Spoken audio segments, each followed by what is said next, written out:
New York నగర మేయర్గా democratic party తరఫున అభ్యర్థిగా జొహ్రాన్ మందాని పేరు ఖరారైంది. జొహ్రాన్ మందాని భారత మూల సంతతికి చెందినవారు. న్యూయార్క్ నగర మేయర్ పదవి అనేది చాలా కీలకమైన పదవి. విచిత్రం ఏమిటంటే మన మీడియాలో ఈ చర్చ పెద్దగా జరగనే లేదు. మందాని తన ప్రచారంలో దక్షిణాసియాకు చెందిన ఓటర్లను ఆకట్టుకునే ప్రయత్నాలు ఎక్కువగా చేశారు. ఆయన ప్రచారంలో ఉర్దూ, హిందీ భాషలు, బాలీవుడ్ ప్రచార సామాగ్రి కనిపించాయి. ప్రముఖ ఫిల్మ్ మేకర్ మీరా నాయర్ కుమారుడు కావటం కూడా దానికి కారణం కావచ్చు. ఈయన తండ్రి పేరు మెహమూద్ మందాని.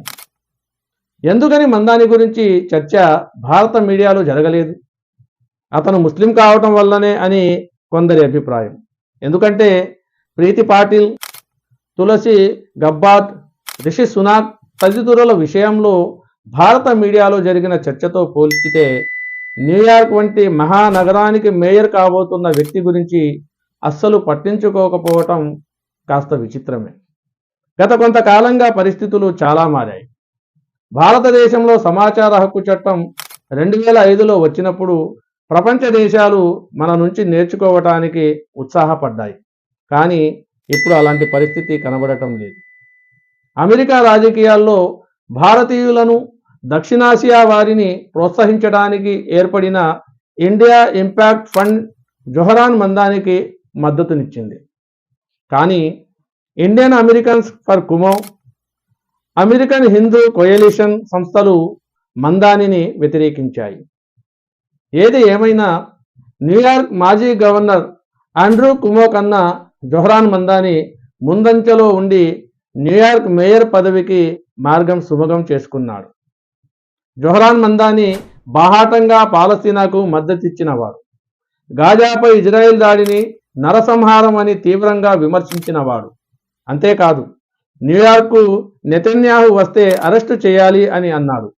అలాంటి మందాని విజయం సాధించటం చూస్తే అమెరికా ప్రజల్లో పాలస్తీనా పట్ల సంఘీభావం, సానుభూతి పెరుగుతున్నాయని అర్థమవుతుంది.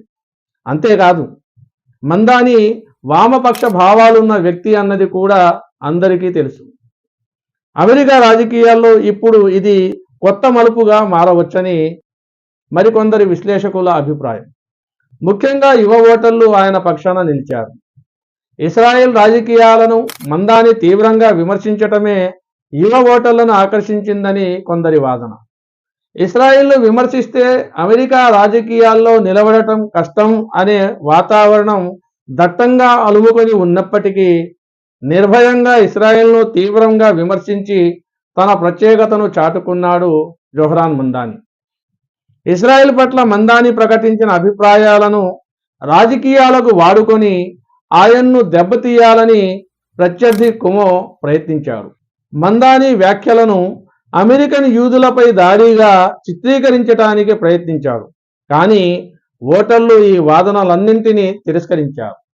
నిజానికి అమెరికన్లలో, ముఖ్యంగా న్యూయార్క్లో ఇస్రాయిల్ రాజకీయాల పట్ల ఏవగింపు కనిపిస్తుంది. ఇప్పుడు న్యూయార్క్ డెమోక్రాట్లకు కంచుకోట.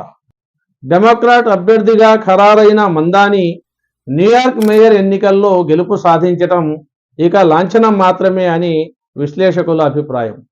ఏది ఏమైనప్పటికీ మరో భారత సంతతికి చెందిన వ్యక్తి ప్రపంచ పటంలో భారత తేజాన్ని చాటి చెప్పబోతున్నాడు. మరొక అంశంతో మిమ్మల్ని మళ్ళీ కలిసే ప్రయత్నం చేస్తాను. అంతవరకు సెలవు. అస్సలాము అలైకుం వరహమతుల్లాహి వబరకాతుహు.